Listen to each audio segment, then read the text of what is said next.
మరో breaking news Achyutapuram pharma company ప్రమాదంపై దర్యాప్తు ముమ్మరం చేశారు. ఇప్పటికే కంపెనీ నిర్లక్ష్యం వల్లే ప్రమాదం జరిగిందని ప్రాథమికంగా గుర్తించారు. ఉన్నత స్థాయి కమిటీ నివేదిక వచ్చాక బాధ్యులపై కఠిన చర్యలు తీసుకుంటామన్నారు సీఎం చంద్రబాబు. ప్రస్తుతం అసోసియా కంపెనీ రెడ్ కేటగిరీ జాబితాలో ఉంది. కంపెనీలో ఎలాంటి భద్రతా ప్రమాణాలు పాటించలేదని చెబుతున్నారు.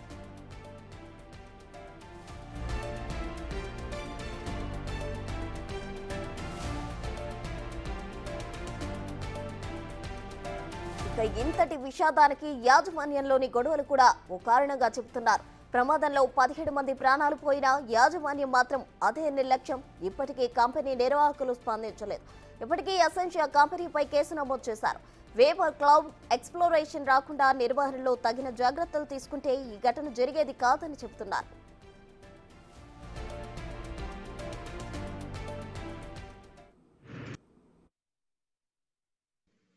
వాళ్ళ గొడవలు కూడా దీనికి రిఫ్లెక్ట్ అయ్యే పరిస్థితి వచ్చింది. ఈరోజు ఇంత సీరియస్ ఇష్యూ జరిగిన తర్వాత, ఇంతమంది చనిపోయిన తర్వాత ప్రమోటర్ ఎవరైతే ఫ్యాక్టరీ పెట్టాడో ఈ should have come. That is is responsible fundamental duty. రాకుండా ఎక్కుండే ప్లాంట్ మేనేజర్కి అప్పచెప్పేసి వెళ్ళిపోయే పరిస్థితికి వచ్చాడు. ఇంతవరకు మా అడ్మినిస్ట్రేషన్ కూడా టచ్ లేక రాలేదు. అది కరెక్ట్ అప్రోచ్ కాదు.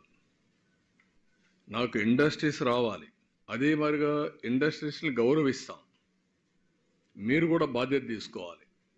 బాధ్యత తీసుకోకుండా టేక్ ఇట్ ఫర్ గ్రాంటెడ్, మేము పెట్టుబడి పెట్టాం, మా ఇష్టం. ప్రమాదంలో చనిపోయిన వారి కుటుంబాలకు ₹1 కోటి పరిహారం ప్రకటించారు సీఎం చంద్రబాబు. తీవ్ర గాయాలైన వారికి 50 లక్షలు, స్వల్పంగా గాయాలైన వారికి 25 లక్షల చొప్పున పరిహారం అందజేయనున్నారు. ఇక మరోవైపు ఇవాళ బాధితులను మాజీ సీఎం జగన్ పరామర్శించనున్నారు.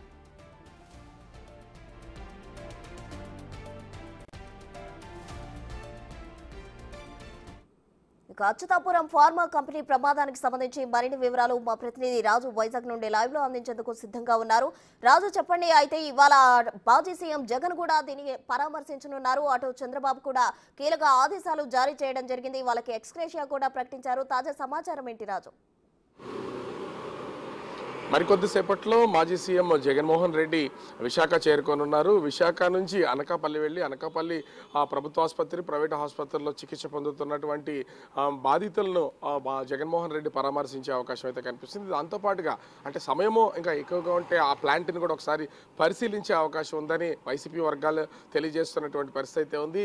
ఇప్పటికే బాధితులకి ఒక భరోసా కింద రాష్ట్ర ప్రభుత్వం మేనేజ్మెంట్ దగ్గర నుంచి చనిపోయినటువంటి వాళ్ళకి దాదాపుగా ₹1 కోటి ఈ ఎక్స్గ్రేషియా ప్రకటించినటువంటి పరిస్థితి అయితే ఉంది. నష్టపరిహారం, అదేవిధంగా తీవ్రంగా గాయపడినటువంటి వాళ్ళకి 50 లక్షలు, స్వల్పంగా గాయపడినటువంటి వాళ్ళకి 25 లక్షలు ప్రకటించి అది మేనేజ్మెంట్ ద్వారా వచ్చేలాగా చేస్తామని చెప్పినటువంటి పరిస్థితి ఉంది. ఈ నేపథ్యంలో జగన్మోహన్ రెడ్డి అటు తన పర్యటన పెట్టుకుని అటు బాధితులకి మనోధైర్యాన్ని ఇవ్వడం కోసం వస్తున్నానని తెలియజేసినటువంటి పరిస్థితి అయితే కనిపిస్తుంది. మరోపక్క చూస్తే దీనికి సంబంధించి ఒక ఉన్నత స్థాయి కమిటీని ఈ పేలుడుకు సంబంధించి రాష్ట్ర ప్రభుత్వం అయితే నియమించినటువంటి పరిస్థితి అయితే ఉంది.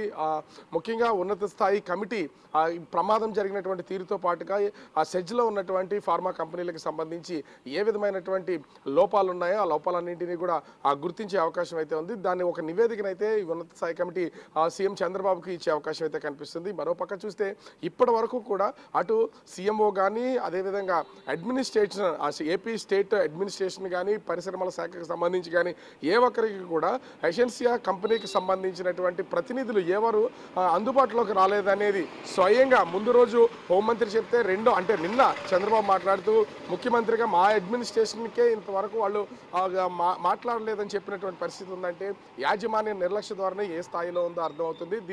ఈ కంపెనీకి సంబంధించి కూడా ఇప్పటికే 2 పార్టీలు వివాదాల్లో ఉన్నటువంటి నేపథ్యంలో నిర్వహణ అనేది నిర్లక్ష్యం వహించి నిర్వహణ సరిగ్గా చేయకపోవడం వల్లే ఈ ప్రమాదం జరగడానికి గల కారణం అనేది తెలుస్తూ ఉంది. కఠినమైనటువంటి చర్యలు తీసుకోవాలన్నా కూడా ముందు ఇండస్ట్రియల్గా డెవలప్ చేయడానికి ఏ ఒక్కరూ కూడా పెట్టుబడిదారులు ముందుకు రారు. అందుకనే వాళ్ళ మీద తీసుకునే చర్యల్ని చనిపోయినటువంటి వాళ్ళకి కానీ, గాయపడినటువంటి వాళ్ళకి కానీ భారీ మొత్తంలో నష్టపరిహారం వచ్చేలాగా చేయడమే వాళ్ళకి వేసే ప్రధానమైనటువంటి శిక్ష అంటూ చంద్రబాబు చెప్పినటువంటి పరిస్థితి కనిపిస్తుంది. ఓవరాల్గా చూస్తే 3 రోజుల క్రితం జరిగినటువంటి ఎసెన్షియాలో ఉన్నటువంటి బ్లాస్టింగ్కి మొత్తం 17 మంది అయితే చనిపోయారు. ఇంకా దాదాపుగా 35 మంది చికిత్స పొందుతున్నటువంటి పరిస్థితి ఉంది. వాళ్ళు అటు ప్రభుత్వ ప్రభుత్వ ప్రైవేట్ ఆసుపత్రుల్లో ఉన్నట్టు ఏంటంటే విశాఖపట్నంలోను, అచ్యుతాపురంలోను, రాంబిల్లిలోను, వీళ్ళ అనకాపల్లిలో అయితే ప్రస్తుతం చికిత్స పొందుతున్నటువంటి పరిస్థితి అయితే ఉంది.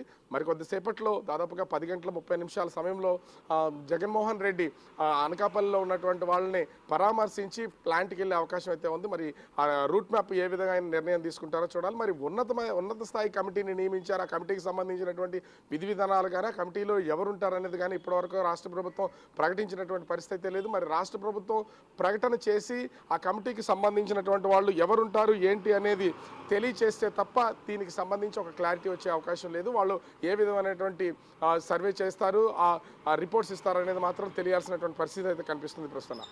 Right Raju, thank you.